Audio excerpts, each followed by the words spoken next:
Hey babes, welcome back to Vanity Fair. My name is Chris Fair, and today I'm talking 90 Day to Single Life. It's season 5, it's episode 6, The Art of Breadcrumbing. It's the art of it, honey. I mean, listen, more like the fart. Ugh, gross. And the truth of the matter is, breadcrumbing is so disrespectful of other people's whole lives. It really is indicative of someone who is addicted to love, like Robert Palmer, and will use whatever means necessary, including wasting people's whole lives and time just for a little option in their lives.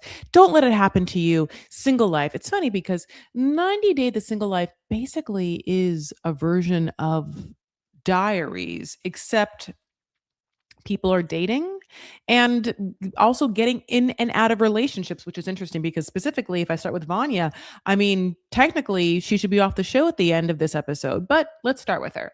Okay, honeys, Vanya. You guys, I love, and I feel like the editors and camera people do too, when they do shots of people getting ready. And in single life, they do it a lot. Like they do it with Kimberly. We've already stopped and looked at all of her products. And certainly we can do so with Vanya too. I mean, opening shot, she gives Angeline 80s, almost maybe a little bit of a stripper or porn star, but I mean like a bit in a good way, like in a classy way. I love it. Listen, loves lilac. She doesn't lack in lilac. It's everywhere. And that's a joke I already used. It's everywhere. It's on her eyes. It's on her nails. It's on her earrings. It's on her dress. There's butterflies. She loves it. She also doesn't lack lilac in elf makeup. She loves elf makeup. It's all what we see here, and also definitely in her palette usage. Yeah, Vanya, I love that she commits to color. I really, really do. She in this look also kind of gives me that one lady from Love on the Spectrum that loves purple too. You know, I'm talking about what's her cute name? The girl that liked country music and makes bracelets. Anyway, now aesthetically, would I want maybe just like an edit? Sure. So even in this lilac number here, it would have to be like different earrings, and let's just say I want to keep I would say different earrings, different lip, and different nails. I would keep that dress. I think she looks so good in it. And I would even keep the idea of a little bit of purple or lilac lavender eyeshadow. Now, I would do less matte and more of a neutral with a beautiful purple shade and then some shimmer and definitely some contour, but with a lighter hand and then blended beautifully. And yeah, then because of that obviously beautifully colored eye, I would then have to tone it down. Her pink lip here, I mean, I get it. I think I would just take it down a notch to a little bit of a peach or coral, just so that the purple really gets to pop in that kind of way. And yeah, then if she had different nails, which wasn't pink, then it was a neutral nail. And then the earrings can't be also a different color purple. Then you're it's a little too much purple happening. So having said that, that's just my aesthetic details. However, I don't want to yuck someone's yum. I do love that she loves color, and she looks so 80s lovely in here. It almost looks almost like she's going to a Zara Larson concert, which I like concert, Larson concert. Listen, she's hot, hot, hot, and she's really into getting someone to commit to her. And the flavor of the day is this guy named Tony. Now, the way she described Tony was her best friend of a year and a half. However, it's not really that way, because the times in which she's hung out with him, she kind of goes back and forth of being well, I thought this might have been a date, or we went out here and things were awkward or things were interesting. Because the truth of the matter is, you're not going to be best friends with someone who you also low-key think you might have romantic feelings with, and you've only know them a year. That means that you met someone, it just was bad timing, and you kept them around and you hang out with them, and there were awkward moments that you couldn't quite tell if you were hanging out as friends or as a date, but you weren't best friends. And the reason why I say this also is because, and she makes this unclear, she doesn't quite know why his last marriage failed. And it was a short marriage. And all I'm going to say is that like BFFs, that's like the first thing they'll tell you. Any good BFF, you can like bet your bottom dollar that they and you know why every one of their relationships collapsed, especially a marriage, and especially like one that really didn't last. Like, for a long time. It would be the topic of conversation. All I'm saying is what you would have with a BFF. So the fact that she's like, my BFF, also, why'd that happen? No. Okay. So he comes and picks her up, honey. He gets to her door. He's wet. He's sweating, honey, is head to toe waterfall, like he doesn't have to go chase them. He is one. It's all over him. It's Florida, if it's Florida. He's also like wearing a shirt that doesn't look breathable. And there's a lot of other things. Like, how long was he outside? Because this is the other thing. Production exists. They don't want to make us think that they're producing a reality show we're watching, but that is what's happening. Spoiler alert. So for him to come to her door, like, how long was he outside when the cameras are setting up? Because if you don't consider that, then you think that this person just came from his car, which we're going to see his car. It's like a red Lamborghini. It's on the nose. It's just, it's a try too hard. It's trying too hard, right? It's just a red Lamborghini. It's just so, like it's like a pink Barbie. I know I've already mentioned Angeline, like a pink Corvette. Like, oh my God, is that why he brought it? Because she is like giving Angeline. And Angeline drives around LA in a pink Corvette, and then he comes in like a red Lamborghini or whatever, a Ferrari. I'm really bad at cars. I don't know. It's like one of them fancy cars, fancy sports cars. She's so into it. She's like, oh yeah. She's like so into, I guess, the fact that this guy has shown her attention and is okay at playing wealthy. Who knows how wealthy? We don't know, Um we know about him is that he likes a carnival, and he's a sweater. So getting out of the car is hard for her because she's tall. And I understand that. And that's the thing about sports cars. I wouldn't want to date a man that like only drove sports cars. Listen, if I have to date someone and he just loves a sports car so much, like whatever, God bless, and he just has one, I don't know, it's like a toy, I'd be like, okay, fine, that's your thing. But like, do you have any other car that we can drive in together that like, if we have to drive a distance that I can drive in, that's like comfortable? I mean, I can get in and out of and not be like awkward, uncomfortable, gonna show my vag or whatever it is. Just like my legs are long. Oh God. It's just never easy to get in and out of. And I hate to look,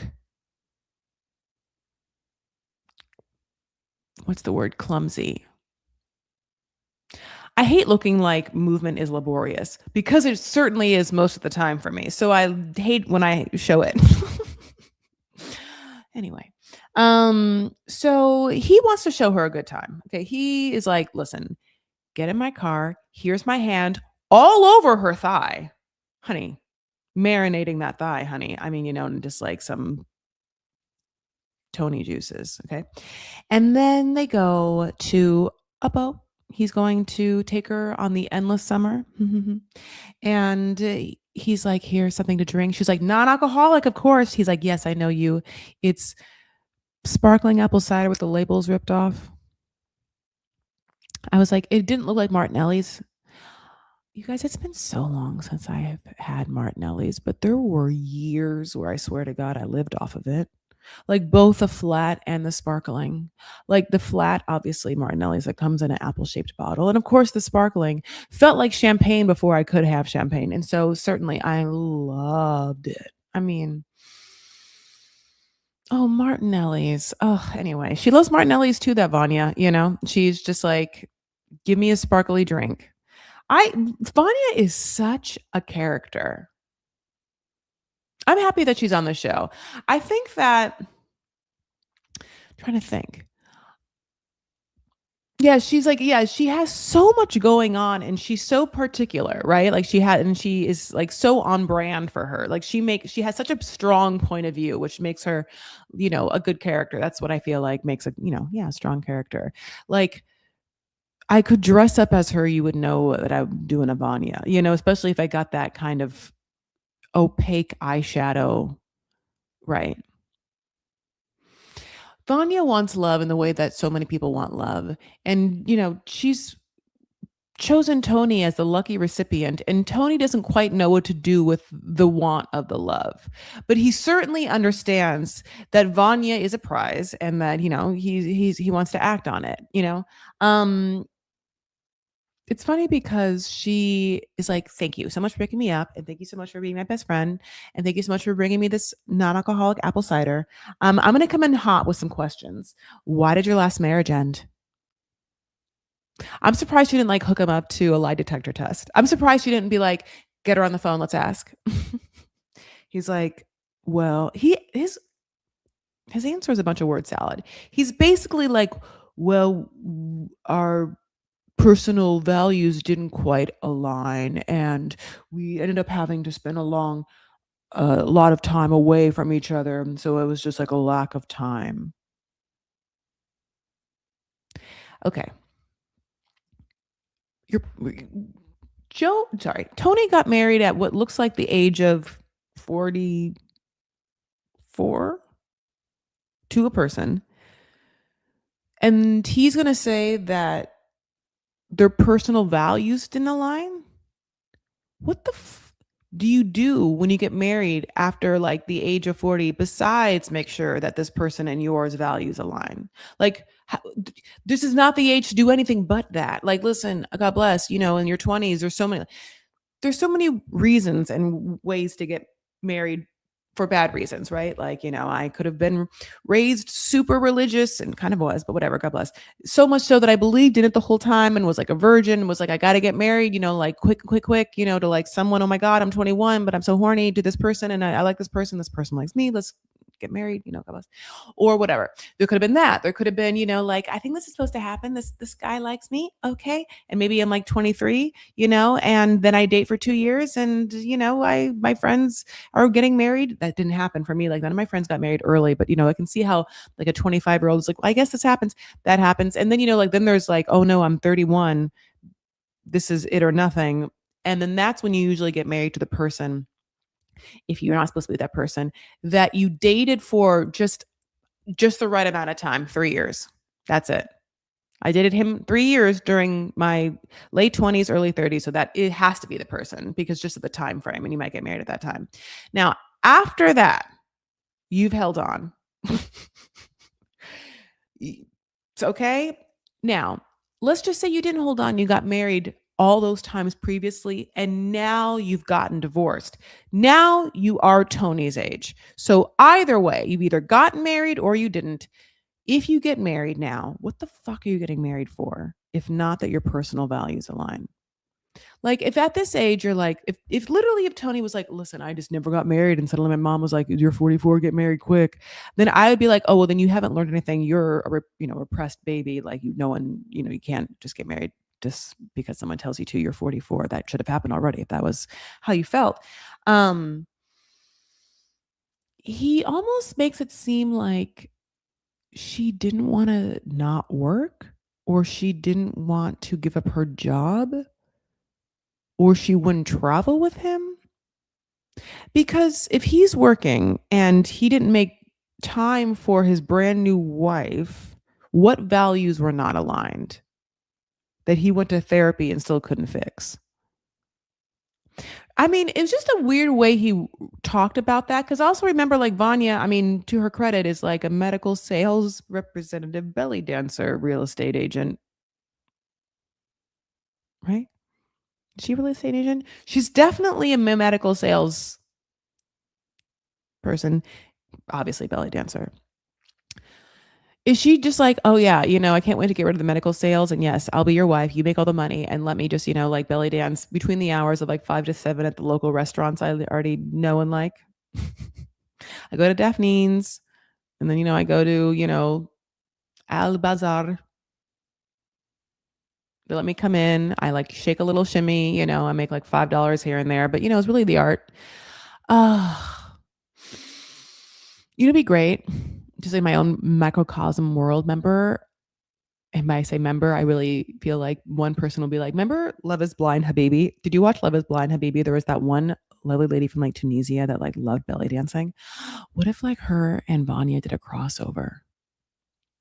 Wouldn't that be great? Like, you can't keep 2 belly dancers down. Strong-willed belly dancers. Okay.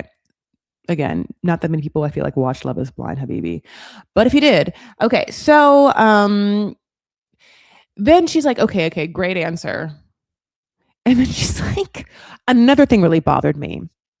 One time you took me to Key West, but we stayed in separate hotel rooms, and I didn't know what the fuck was happening because you didn't tell me shit. You didn't tell me you were dating anyone or anything like that.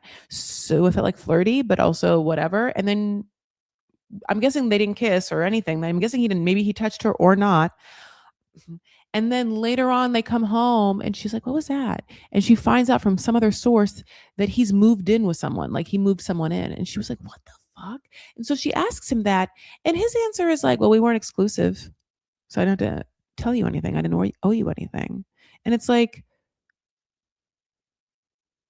I'm a human.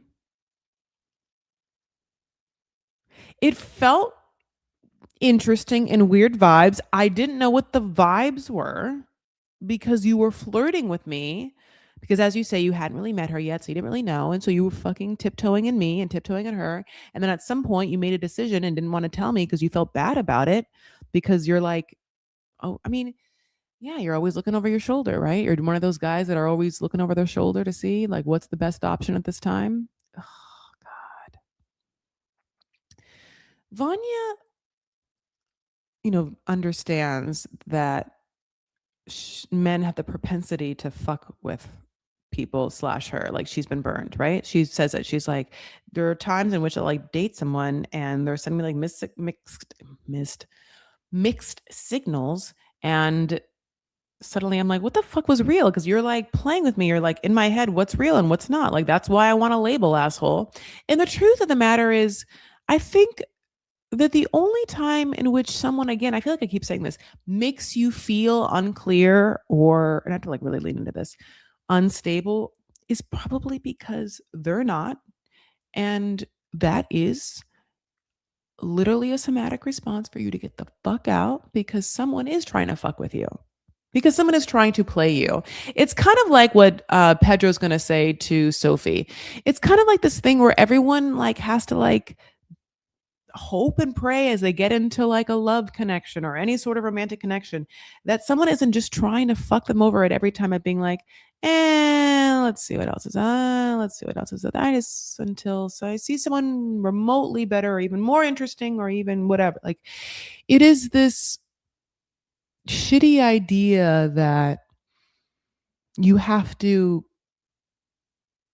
be nervous over whether someone is into you because they'll do a good job pretending to be because attention's fun.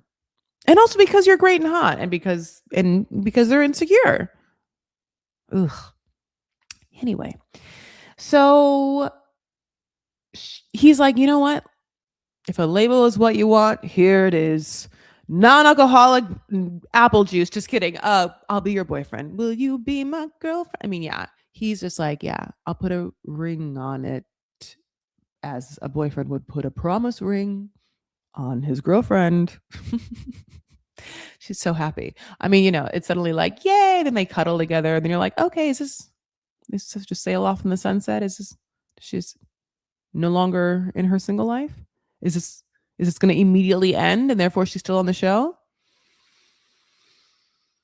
I don't know. So, all right. So Sophie and Pedro have already kind of talked about them. So just so you know, no Liz this whole episode. I hope she's good. I'm like, ugh, I would rather have her. Anyway, okay. So Julia's going to moderate therapy between them. And she's like, hi, Pedro. Pedro, how's your mood? Before we start, is it a good mood? I don't want to fucking deal with no shitty ass mood. And yeah, Pedro's like, it's fine. She's like, okay, well, what do you think of old yellow tits over there? What do you think of old buttercream? You like pina colada? I made that joke already. But like, yeah, the pina colada sitting over there. You like that? And he's like, no, I do. I'm sorry. Yes, I do like it. And he's like, yeah, I really like Sophie, but she pulled back and I don't want to be played because it's hard putting your heart out there, being vulnerable just to be played with. When you really like someone and you like are fine being vulnerable and exposing yourself, but some people are just assholes. They just want to use you. They don't think that you are like deserving of human dignity, that your time is invaluable, that your heart is just, not important. Not as important as their comfort. Not important as their shitty skills of communication or lack thereof. You know, he's wearing gold chains, gold cross. She's wearing gold. Her name just written in gold on her neck. I think that's a sign. But they come back together. They're like, you know what? Here's what's up. Pedro kind of like does this mildly insecure thing, but she handles it well. He's like, what do you find attractive even about me? I've like never asked that to someone. For some reason I find that cringy. What did you find attractive about me? Anyway, she's like, I feel like he asks that to get like sexual and or physical attributes. She's like, well, I liked when you were just playing it cool. When you're just cool guy, cool fun guy, just chill, no pressure, cool fun guy. And he's like, oh, I can do that. She's like, okay, I want to go on an active date. So then she puts on like, those kind of like high waisted, jiggly wiggly pants. I really like them. She has, obviously a really fun physique. And so, honey, they put her on a horse. They put him on a horse. They put her on a horse. They put the horses in the water. They're just like, frolicking in the water. She knows how to ride a horse. I mean, this all looks really, really beautiful and fun. He's like, how's this date? She's like, you know what? It's not bad. Usually men just take me to 5-star restaurants, Michelin star restaurants. They usually just like try and wine me, dine me. But now I'm on a horse at the DR. It's great. He's like, good. So then afterward, she gets off the horse and he like just really tries to stare at her butt. And by like tries, I mean does. And I mean like the most obvious way possible by just like what I would tell you is like a full Vincent D'Onofrio J, like he's on fucking Law and Order Criminal Intent. Like he makes his whole body in to a side J just to be able to like get it up close. I get it. Version of that butt. View of it. It's beautiful. And she's just like, oh. And then he's like, I can show you my butt. And she's like, okay. Okay. So he does. And then he's like, it's a good DR butt. And she's like, you know what it is? She thinks he's hot. He is real hot. And so when they get back, they like, are cutie and they're kissing. And it's like 1 peck, 2 peck, 3 pecks. Sorry, pecks. 1 peck, 2 peck. A 1, a 2, a 3. And he's like, can I have 4 and 5? And he's like, can I take one for the road? A roadie. And the roadie, honey, becomes a real goodie. Goodie bag. Yeah, romantic kiss. It is their first kiss. She was like, I didn't know if I was going to do it, but he's hot. So I did. Ha ha ha. And I'm happy for both of them because he really wanted it. God, how sweet, she's really making him work for it. Okay, I'll take notes. Okay, so here we're moving on. So who did I start with? Oh yeah. Okay, Gino. So she brings him coffee this time. This is the morning after their potluck. They have a thing where they bring each other coffee. Do you notice that? Like, remember how he brought her coffee like before? Like, remember when she had the hotel room in Michigan, like, the next morning after he brought her coffee, but it was like the hotel coffee. It's like, I brought you coffee, but it was obviously he got it from like the clubhouse level. It was like cheap. She brings him Starbucks anyway. She could never be with him. It's so weird. By the way, I had a crossover. No, I guess I was a guest on Reality Gaze for this episode. So if you listen to Reality Gaze, You absolutely should. With Maddie and Poodle, Poodle's sick. Maddie's had a birthday. And so I talked about this episode on their episode. And when I did, I had made the comparison in real time that, the fact that Natalie is even fucking with Gino is weird, is suspect because he's not it. She's too good for him. Now, the fact that she's on like season 2 makes me realize that this can't, I mean, I just can't possibly be real. She must have ulterior motives. What are they?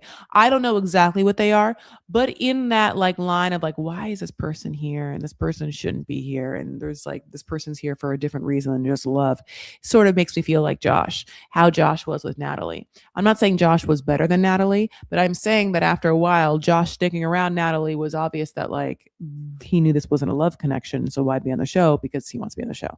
Okay. So anyway, Natalie the same way. Whether she's an actress, whether she just wants to be famous, I'm not quite sure. But whatever it is, she certainly knows every season she's made to look bad. Like she is a put together woman. She, like is knows right from wrong. Certainly her friends do. So certainly like the seasoned woman that she is would understand that this has been a really bad look for her. Like the first season was really bad. Like Jasmine attacked her when she was at her boyfriend's house, when he didn't tell her that like there was any trouble afoot. This man didn't protect her at all. He threw her to the wolves, his ex-wife. You know what I'm saying? Like to come back for more is, you wouldn't work, you wouldn't wish that on your worst enemy if you were a girl, that look. I mean, I would hold my best friend back from like signing. I would be like, no, like if I can't even tell you if my friend had this happen on TV and they were like, I'm going back for more, they would have to do it over my dead body. I'm like, it's because I'm almost that much of an empath. The embarrassment I would have for them, what I would feel, and I would not be able to live with it. You can't disrespect a woman like that and then have her come back for more and then have what happened happens. Okay, God bless. So he's like, hey girl, let's get ready. I'm gonna just go to an escape room. I got my backpack because I'm a perennial 14-year-old. She has her designer bag that she has the whole time. I don't know what the hell it is, like Gucci or whatever it was. Gucci. And she has the same bag all the goddamn time. Makes no sense. And then like a cream aloe sweat set. And they go to an escape room. And the host is like, hi, welcome. Okay, you are two undercover FBI agents infiltrating a biker bar, and they just left for another crime spree. And you have 60 minutes to find all the evidence to use to get them locked away. And I'm like, Natalie's over him at this point. Natalie has heard that he's talking to girls, but if we're supposed to believe that Natalie's ever been into him, first things first, she's like, let's separate. You go that way, asshole. I'm going to go this way and figure out things. Okay. Like, ugh. So then, they fix it or they get out or whatever the fuck it is. They win. And then she's like, let's talk. What are you looking for? And he's like, well, I want a committed relationship. And she's like, what does committed look like to you? What does that mean to you? And he's like, well, that means being with one person for the rest of my life that I love. And she's like, okay. And he's like, and I would like, to see if that's what happens with us. And she's like, could you see that happening with me? And he's like, yes. And she's like, okay. So while we're exploring that, are you going to be talking to other people? And he's like, I I just don't want to say the wrong words. And it's like, interesting, because you do know what they are then. You do know right from wrong. You do know what the right words are. You know what the wrong words are. What are the wrong words? Like, obviously, the wrong words are, yeah, I want to be able to talk to anyone I want, Gino, and then make my decision of who's the best one and the hottest one that makes me the horniest and will have sex with me the easiest for the cheapest. That's what I want to try and find out.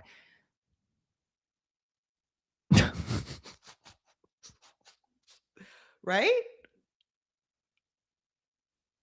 Okay. But he can't say those words. So he's like, I got to find the right one.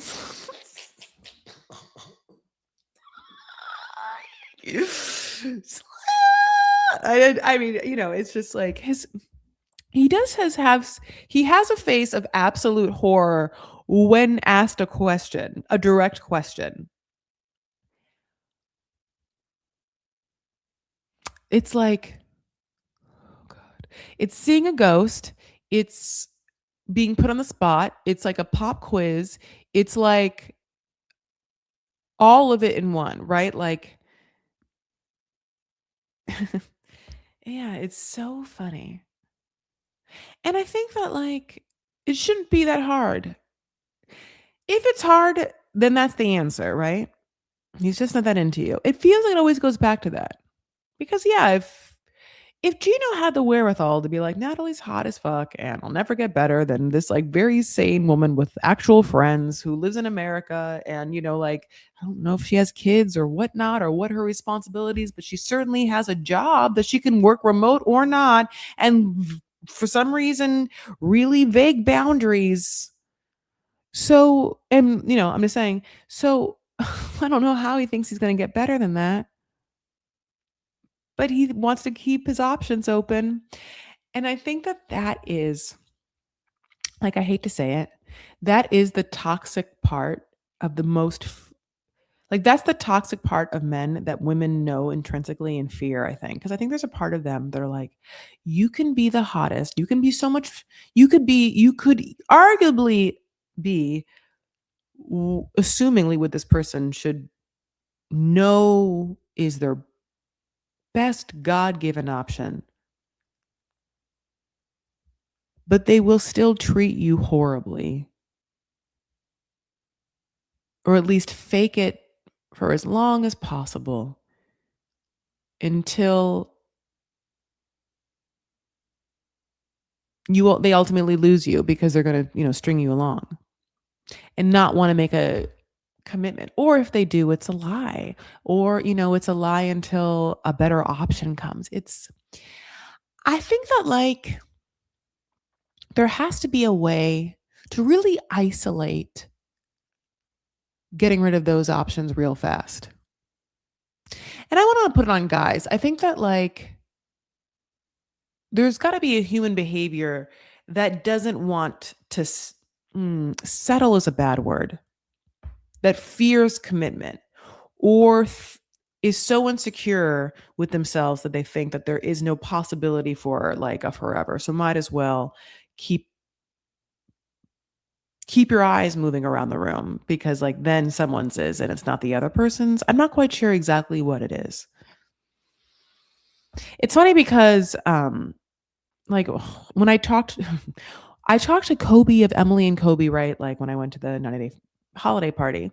And he's what like we're at this holiday party and this I know it sounds name droppy, but whatever. I'm just talking about 90-day people right now. He's like, like Jamal's there and Josh is there and Vanya's there. This holiday party ended up being pretty much the cast of The Single Life. Liz was there. Like Sophie wasn't there. Pedro wasn't there. Vanya was there. And there was other people too there, because like, yeah, Jenny was there. But Kobe was like, the thing he said about marriage or why he's a good husband or why their marriage is, I think easy for him is like he's just like I radically accept this is my life. I'm so happy. Like I'm happy in my life. I'm not trying to make my life different or I'm not hungry for a different life. I want this. I know it's not like I'm like of course you do. And this means this just seems like it should be so obvious. Of course he wants his life. Of course he wants Emily. He loves his family, everything. But he's like, yeah, I'm not on to the next or looking to see if there's a better option. There's not. Like the comfort I have in the acceptance and how happy and joy in the amount of joy I've gotten from accepting and living in my choice, is is illuminating, is elating. It's like what I live for. There is no better. Like, there's the rub. The rub is, I think, if you're constantly searching for where the grass is greener or where you think you're going to, like be hotter or have a better option or a richer option or something superficial, you surely won't ever get it. And you're denying yourself like real happiness, real joy, which is like just the comfort and familiarity of having lived with and worked through time with someone. Because you really can't, you can't make up like just the time that you've spent with someone and the weathering of certain storms, experiences, and like life seasons. And like the true wisdom and growth and love that like that deep understanding of someone gives you. I think that's where like the ultimate joy of like a human love connection and companionship can really like thrive and exist. Because like technically the hormones have burned off and all the like serotonin and whatnot is, pumped through and pumped a billion times since then. It's been years. So it's like it's like almost like a philosophical light switch you have to, I guess, like either have already on or switch. And I think that it can be really difficult. And I think that definitely like app culture and swiping makes that so much easier. On to the next. Oh, there's going to be another option. Just open it up. Ugh, gross. You know, I think I haven't been off apps for like the past maybe 2 months, 3 months. I don't think I'll ever go back. I think I am truly trying to change my like social game and my like day in and day out game because I just across the board, not just romantically, no longer want phone relationships with people like at all. Like I want analog relationships, period. Like I want just like social nights and I want to be like going out and I like need to like get involved in more like active groups and stuff like that. Like truly fuck it. Anyway, that's why I guess I always talk about like well, I guess when it's single life or like dating, like why if you are going to, be in the physical presence of someone, like you really should, if you can, have a mind body connection to feel what you feel like with that person. Cause it can be so difficult to know how you feel with someone, especially if you met online or especially, like if you are overcome with hormones or a person that fantasizes or really wants love and like tends to get lost in the fantasy or can't quite decipher intentions. It can be hard to decipher intentions, especially obviously others. In fact, to do so can like truly make you crazy. It can like drive you bonkers. And that's why again, like an aligning with yourself, like what are you feeling? How does this person make you feel? How is this person's behavior matching with their words making you feel? Good, bad? Because that could just be it. Like if you can just focus on that, and that is the truth, that is your truth. You can't. You can know it. You can control knowing it. I mean, I say that it takes the process again of a mind body connection, but I mean, at least that's at your fingertips. Not like trying to figure out what some dumb fuck really truly thinks when they're lying to you or not knowing what they want. It's so horrible. Anyway, God bless. Okay, so Gino. Ooh, okay, so um he obviously doesn't want to commit to her. So we're supposed to believe that she wants to commit to him, which we find unfucking believable. But here we are. So she's like, "What do you want?" And he said that. And then she's like, "Do you want that with me?" And he's like, "I don't know." And she's like, "I can't deal with you." And then she just gets up and walks away. She's like, "I want to go home." He's like, "We're having a great conversation." And I was like, "Were you, Gino?" Were you? Do people just get up from great conversations and just start running away, crying, saying they want to go home? No, they fucking don't, Gino. Read a room, Gino. Not a great conversation, Gino. Guess what? You thought it was an escape room? She's escaping right now, Gino. That's the escape. Fucking biker gang, honey. She's on the run. She wants to get on a bike right now and drive away. She tries to get her Cadillac. She literally cannot get away from him faster. Like they like have to have another conversation like in front of a mathnasium. He's like, "What? Why did you run away?" And she's like, What do you want from me?" He's like, "I want to just continue doing what we're doing, which is getting to know each other." She's like, "Okay." And while you're getting to know me, are you just gonna like keep fucking around with other people? And he's like, "Yeah, well, yeah." It's like this thing where it's so sucky, but it feels, yeah. Natalie in her, if we're to believe that Natalie wants him, whatever, God bless, isn't on the show just because she's an actress or like is getting paid, God bless. Then it's this. Natalie's like, bitch, what the fuck?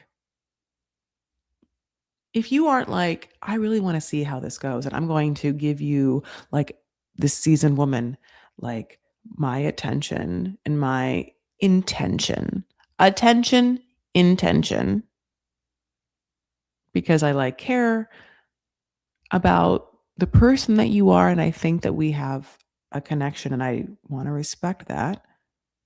I want to see how this goes. I'm not going to talk to anyone else. But that's not what he says. She knows it. She knows that. I mean, like, she knows what she could hear. If he wanted to say if he wanted to say that, he could. But it's not what he wants to say. It's not what he wants. Just such a great lesson. Okay, so God bless. I got to write that down. I do want someone to like date me with attention and intention. Okay, so she's so pissed. She's like, this whole weekend was a test and he failed miserably. Now, here's the thing. That's toxic as fuck. Now, here's the thing. He's gross. Why would you even test him? He already had failed the test. He failed out of college when Jasmine came and fought you. What are you talking about? This is a test. Okay, so crazy. So then he's like, well, okay, my flight's I gotta get my flight, I guess. And then she's like, well, I gotta get to work. It's like, okay, it kind of feels like nighttime. All right. And he's like, you're not going to drive me there? She's like, nope. He's like, okay, well, I guess we'll have to make a plan to get together. She's like, have a safe flight. Have fun on Frontier, asshole. May the Holy Spirit make room for your ass. I don't know. God bless. Spirit Airlines. Then Then Gino, spoiler alert. Then Gino says this. Jasmine was direct. At least I knew what Jasmine wanted and what Jasmine thought. With Natalie, she won't tell him. He doesn't know where he stands. Yeah, you do. Gino, if you wanted Natalie, you had one assignment, which is to make this woman feel wanted, cared for, cherished.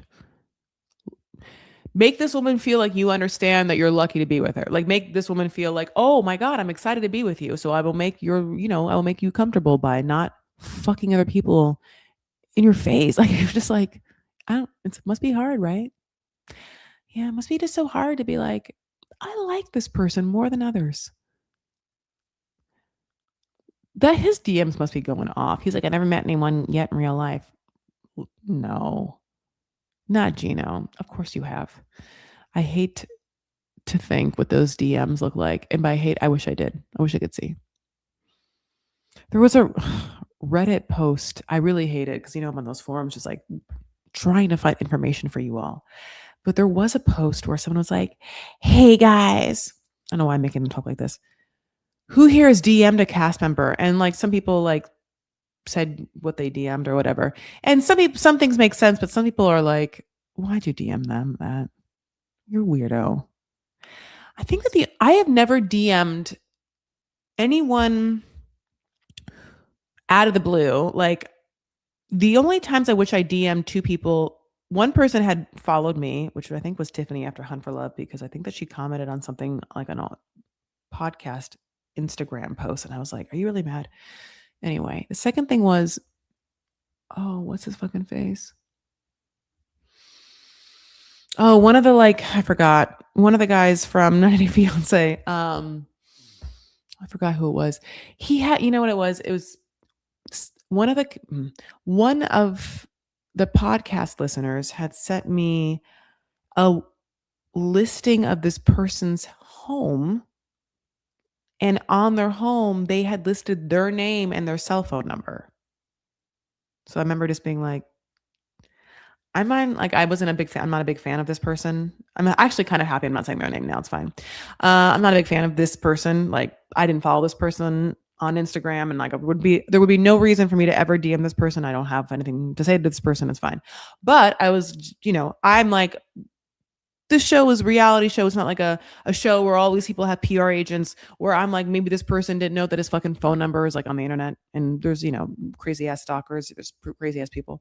And so I DM this person. I was like, buddy, this. And then, that person even wrote back to be like, thanks. All right. Anyway, having said that, one time I got a horrible DM from Johnny, what's his face, the brother of Patrick and Thais, like talking about how I should put a shirt on when I was just wearing a sports bra, because men hate titties, I guess. They hate them, I guess.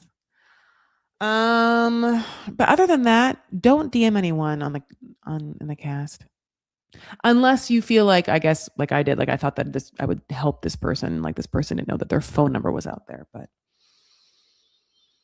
don't do it to yell at them, and don't, do it thinking they're gonna tell them something. They don't care. And also, that's just so much energy for your life.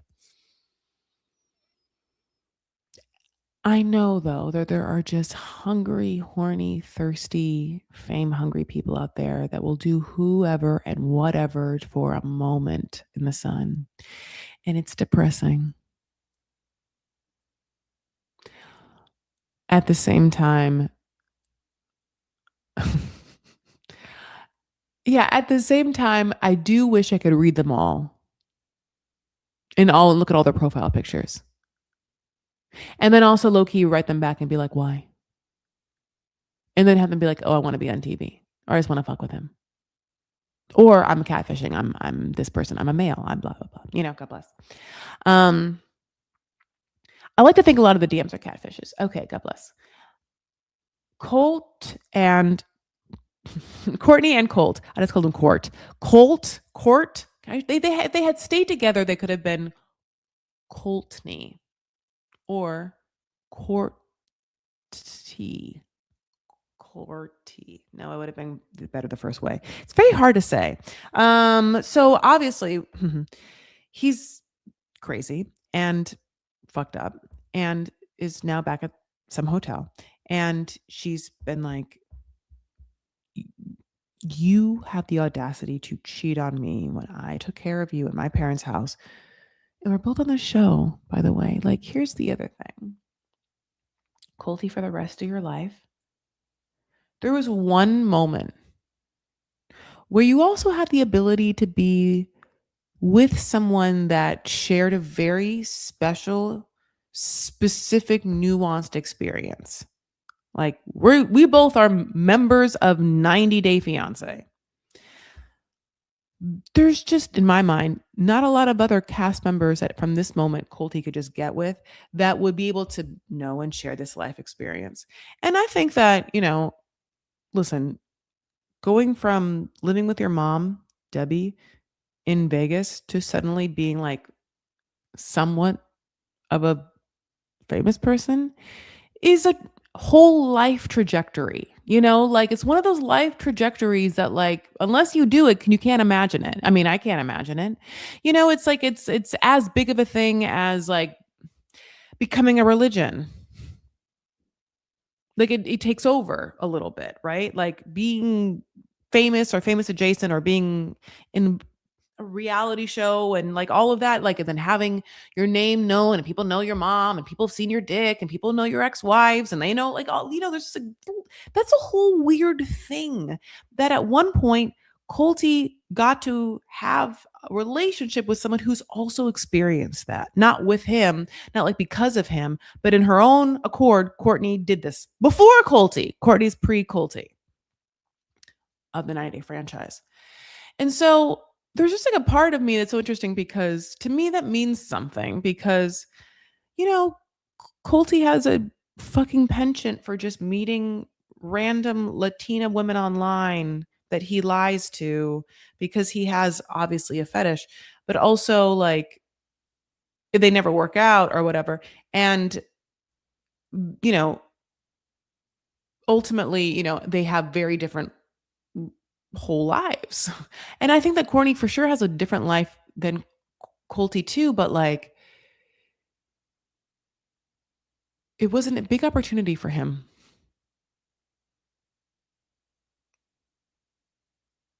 It's interesting how much he squandered it and on TV. Okay, so obviously they're talking and they're crying a little bit by his like very sad hotel motel pool. And she has all his stuff in a fragile box. It's her emotions, it's his ego, it's this box. She gives it to him. He has to like roll away with it in this wheelchair, my loves. And they add music. They add like not music, they add sound effects. Very rude. 90 Day adds squeaky goddamn sound effects to his wheelchair. So it's like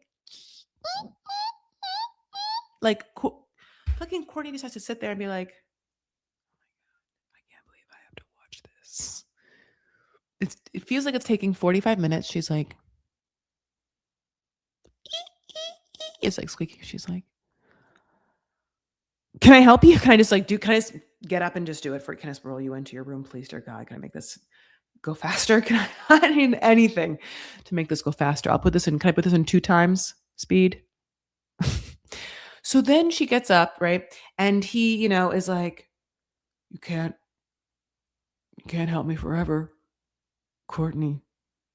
You need to let me go. It's fucking like very Rose. It's very Titanic. Okay. She's like, I can't. Okay, whatever. God bless. But even fucking Rose was like, this is only my piece of wood. Get off here, Jack. Okay, but here's the other funny thing. Remember like in the first part where he had to like roll himself like down the hallway or whatever? We saw that part and there was all of those like mopping signs.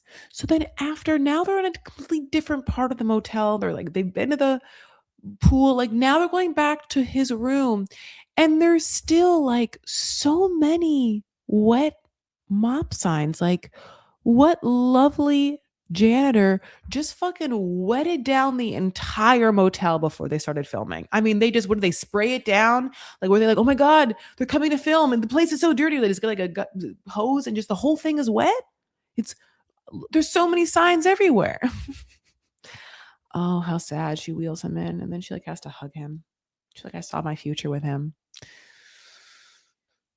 Why? Why'd you see your future with him? Because was there just like an idealized version of him because like you guys were friends and he again was a member of 90 Day Fiancé, just felt so weird that you both were on that show? And because you also like want to be loved and you have like an insecurity and you weren't quite able to feel like the energetic red flags that this man isn't shit. Surely he isn't. He's sad, it's depressing. And it's like this thing where everything is like a victim. So it's like, I can't believe I did this to Courtney. I'll probably never experience love again. I did this because, I resented that, I couldn't, really be like in my full manhood because of the broken leg and she had to take care of me and blah, blah, blah. Like there was so many like excuses like that. And then there is this new one where it's like, I do bad things because it's better to be rejected for who you are. It takes a harder hit when you're rejected, like because of that, your actions. So I said this wrong. He's like, it's not better to be rejected. He's like, it's worse to be rejected who you are. It hits harder to be rejected for who you are than your actions. So what he's trying to say is, so what he always fucks up, so you don't reject him based upon the fact that he's actually an asshole. So my actions are I cheat because I don't want you to actually leave me because I'm trash, shitty, narcissist, or whatever it is. I don't want to like put labels on him. He can do that. It's it's just like an interesting victimhood. He's like, yeah, I don't think I'll ever experience true love. Probably not now. Probably not ever.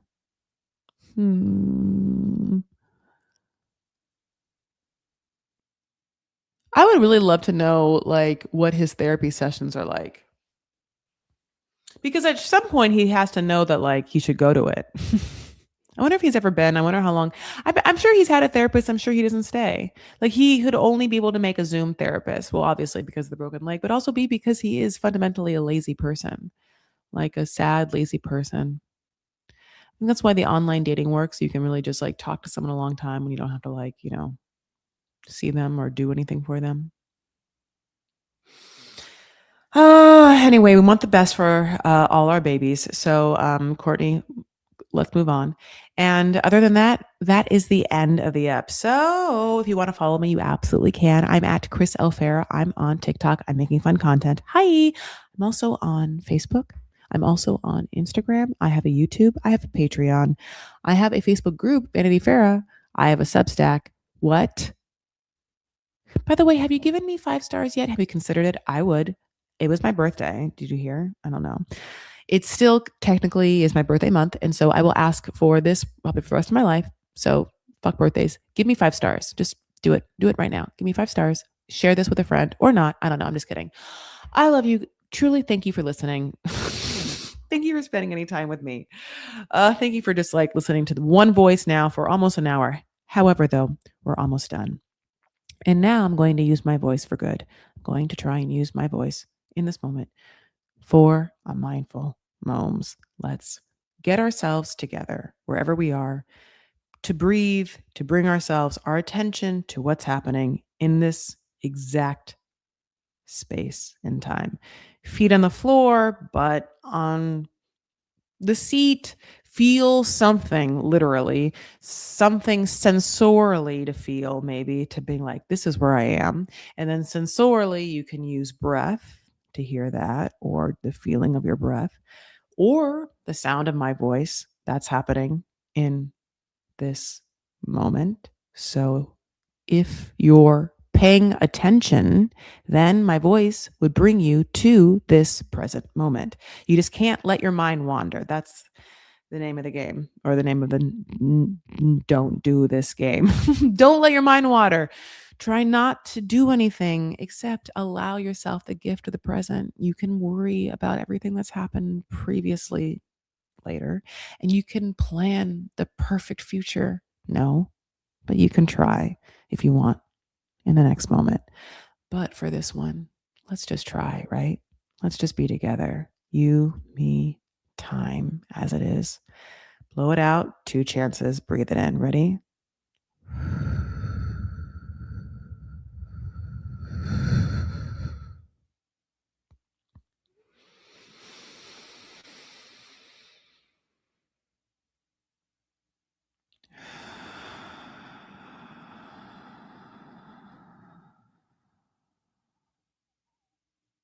I am breathing in.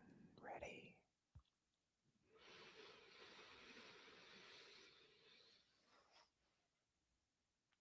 Breathing out.